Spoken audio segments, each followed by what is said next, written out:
نفس کیسے کمزور ہوتا ہے؟ تو یہ کسی ایکسپرٹ سے پوچھنا چاہیے، کسی ماہر سے پوچھنا چاہیے کہ اس کی کمزوری کیسے ہوگی۔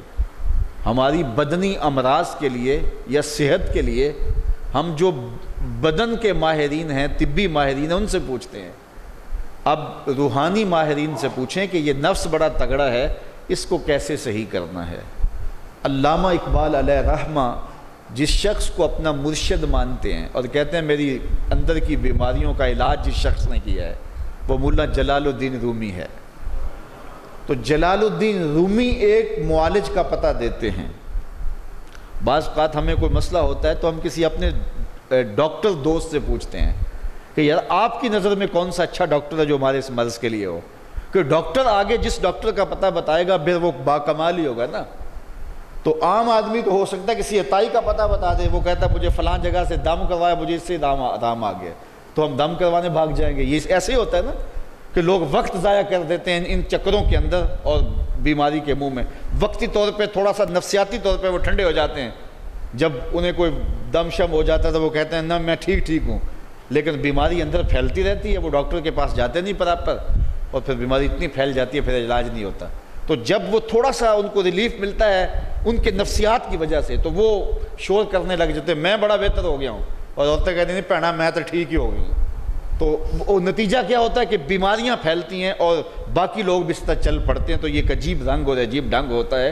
تو یہ بات ذہن میں رکھیں کہ جب کسی بھی بیماری کے حوالے سے ماہر سے پوچھا جائے تو وہ صحیح مشورہ دے گا۔ عام آدمی اپنے انداز سے بات کرتے ہیں، تو کسی ڈاکٹر سے پوچھیں کہ جناب اس شعبے کا ڈاکٹر کیا، تو وہ صحیح ڈاکٹر بتائے گا۔ اب ماہر سے پوچھا گیا، ماہر بھی کون ہے؟ جس کو اقبال نے بھی اپنا مرشد مانا، اور اقبال نے جس کو اپنا مرشد مانا وہ مرشد ہی ہوگا نا۔ اللہ اکبر۔ تو وہ اقبال فرماتے ہیں ایک مرشد کا پتہ دیتے ہیں علامہ رومی کا، اور رومی آگے ایک مرشد کا پتہ دیتے ہیں۔ ہفت شہر عشق را عطار گشت ما ہنوز اندر خم یک کوچام۔ شیخ فرید الدین عطار کے بارے میں حضرت رومی کہتے ہیں کہ یہ وہ شخص ہے کہ جو عشق کے ساتوں شہر گھوم چکا ہے، اور حضرت رومی کہتے ہیں کہ میں پہلے شہر کی پہلی گلی کے کونے پہ کھڑا ہوں۔ اب شیخ فرید الدین کس مرتبے کے شخص ہیں؟ تو ان سے پوچھئے کہ آپ ماہر ہیں، اقبال کا مرشد بھی آپ کی دہلیز پہ کھڑا ہے، تو آپ بتائیے یہ نفس کا علاج کیا ہو؟ تو شیخ فرید الدین فرماتے ہیں آؤ میں تمہیں بتاؤں اس نفس کا علاج کیسے کرنا ہے، چونکہ یہ نفس کا علاج ان لوگوں کے پاس ہے۔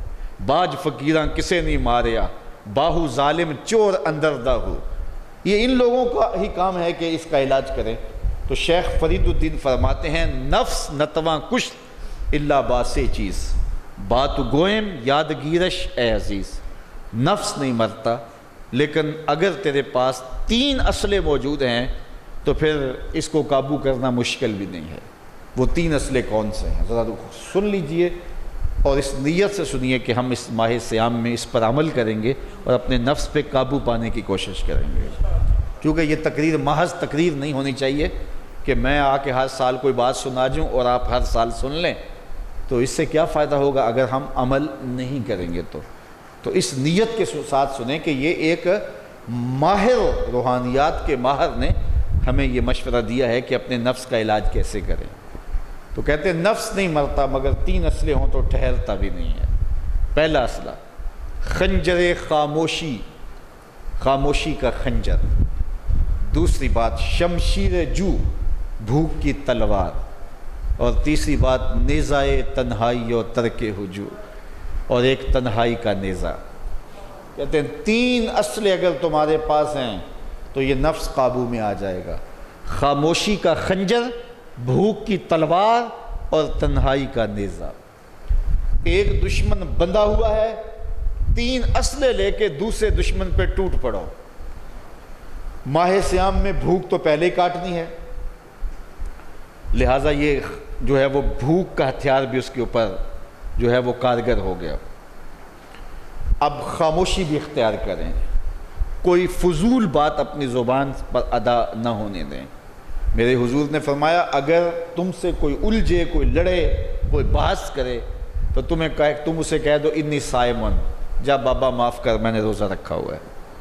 تو اس طرح اس کو ٹال دو کہ جو ہے وہ انی صائم، میں روزے سے ہوں، میں نہیں لڑنا چاہتا، میں نہیں کوئی فضول بات کرنا چاہتا، میں کوئی بے مقصد بات نہیں کرنا چاہتا. لیکن فرمایا جو جھوٹ اور جھوٹے اقوال اور اعمال نہیں چھوڑتا ہے اس کے بھوکے اور پیاسا رہنے کی اللہ کو کوئی ضرورت نہیں ہے. تو خاموشی اختیار کی جائے. اور تیسری چیز العافیت فی العزلہ، تنہائی میں عافیت ہے، اور یہ ہمیں اختیار کرنا چاہیے. حضرت شاہ نقشبند بخاری علیہ رحمہ فرماتے ہیں فقیر کے لیے بہترین جگہ مسجد ہے یا پھر اپنے کامل شیخ کی صحبت ہے، اور تیسری چیز تنہائی ہے، اور چوتھی جگہ سوائے ہلاکت کے اور کچھ نہیں ہے. اس لیے ہمیں کہا گیا بازار میں دیر سے جاؤ جلدی واپس آ جاؤ، مسجد میں جلدی جاؤ دیر سے واپس آؤ. تو بہترین جگہیں مساجد ہیں. کامل پیر اگر کسی کو مل جائے، آج تو اس دور میں کامل کا تلاش کرنا بھی ایک مسئلہ ہے، لیکن جن لوگوں کے انفاس کی خوشبو سے دلوں کی تربیت ہوتی ہے وہ مفقود نہیں ہوئے، اگرچہ تھوڑے ہیں، اگر طلب سچی ہو تو مل ہی جاتے ہیں. تو تیسری چیز فرمایا تنہائی، عافیت عزلت میں.